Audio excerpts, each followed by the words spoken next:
Note to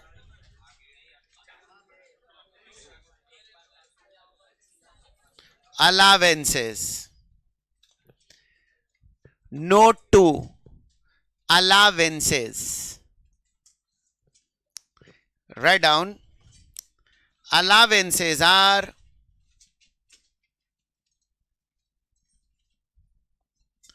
red pen. Fixed amount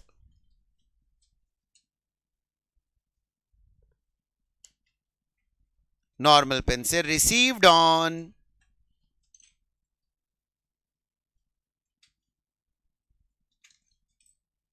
monthly basis. Red pen से monthly basis.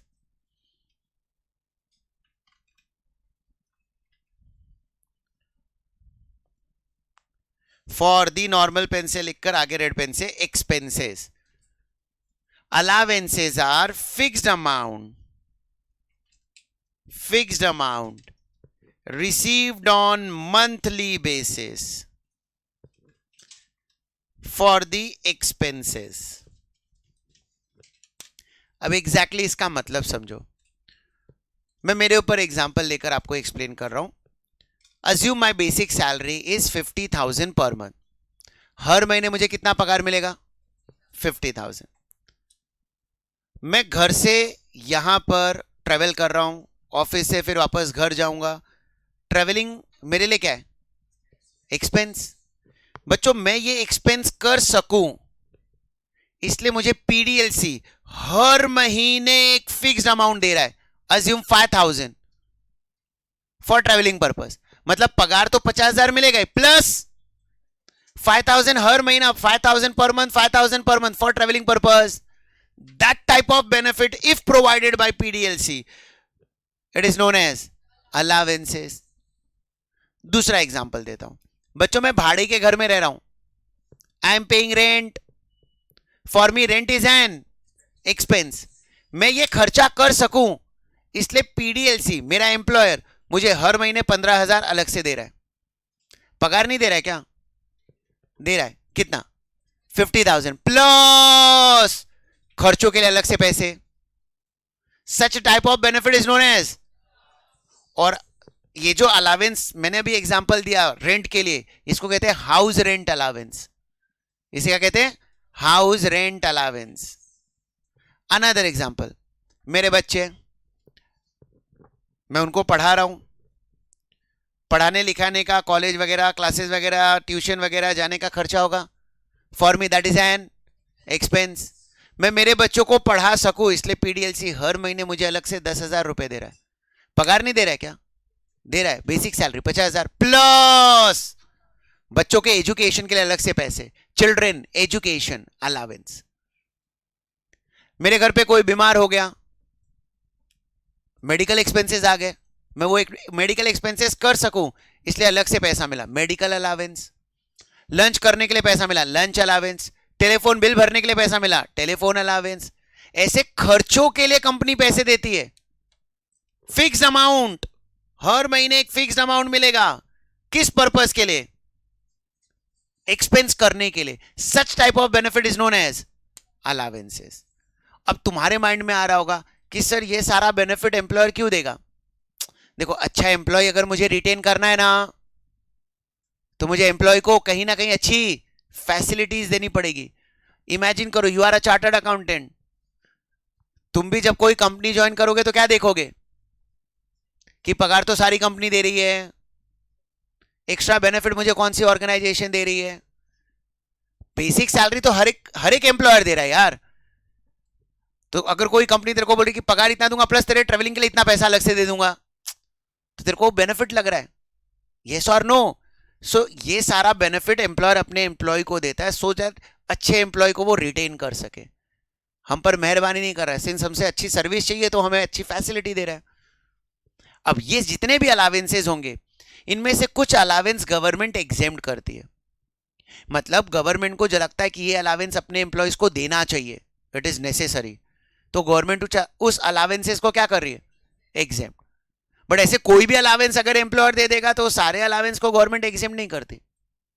तो यहां पर मैं डिटेल में पढ़ाऊंगा कौन से अलावेंस एग्जेम्प्ट है और कौन से अलावेंस टैक्सेबल है.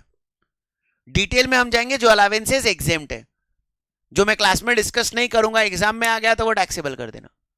सो हम क्या कर रहे हैं, अलावेंसेज को डिवाइड कर रहे हैं, अभी लिखना नहीं, समझो। अलावेंसेज को हम डिवाइड कर रहे हैं, कुछ ऐसे अलावेंस जो एग्जेम्प्ट है उसका अलग से कीवर्ड बना रहे हैं, CUT कट। इसमें C1 C2 C3 ऐसे 3 पॉइंट पढ़ाऊंगा। C1 commutation allowance, C2 children education allowance, C3 children hostel allowance, ऐसे सबका फुल फॉर्म है। U for underground allowance and T for allowance to the employ of transport undertaking. अभी सब एक साथ explain नहीं कर सकता, अंडरस्टैंड। ये कीवर्ड फिलहाल याद रखो, CUT क्या पढ़ोगे, कट।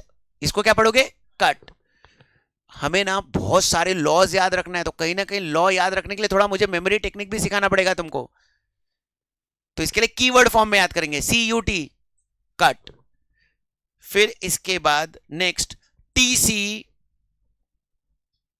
उधर, क्या पढ़ोगे, TC उधर, TC and HRA house rent allowance, इसका फुल फॉर्म कट, TC उधर HRA cut. These allowances are बच्चों exempt। ये जितने भी अलावेंसेज है ना, कट, TC उधर HRA में, इन सबको गवर्नमेंट ने क्या किया है, एग्जेम्प्ट किया है अंडर सेक्शन 11। एग्जेम्प्ट किया अंडर सेक्शन। अच्छा याद करो, मेरा जब पहला लेक्चर था इंट्रोडक्शन, तो मैंने ना एग्जेम्प्ट अंडर सेक्शन 11 में कुछ शेड्यूल्स बताए थे। इंट्रोडक्शन लेक्चर याद आ रहा है?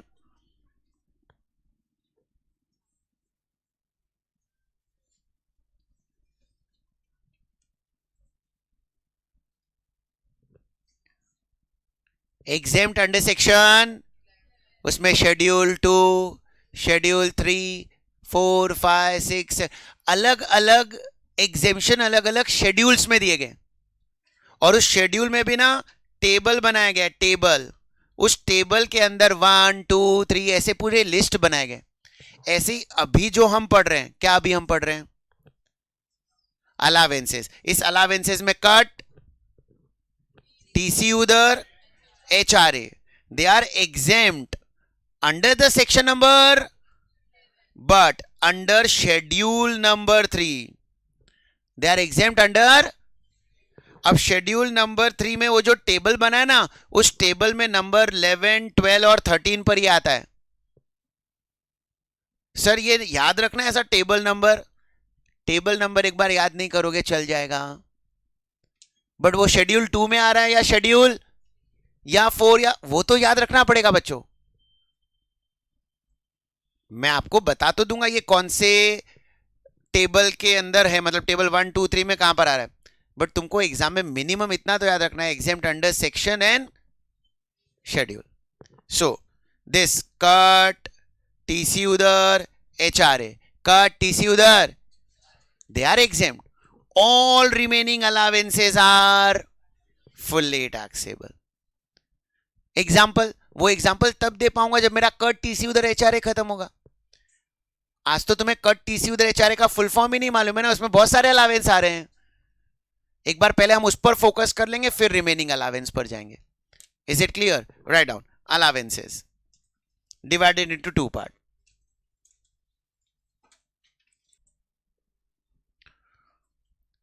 सो आज मैंने तुमको सिर्फ अलावेंस क्या होता है वो एक्सप्लेन किया है, अलावेंस का मीनिंग एक्सप्लेन किया है।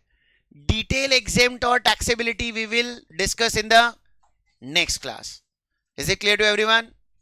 चलो tata, bye bye, see you in the next class, and please revise and come.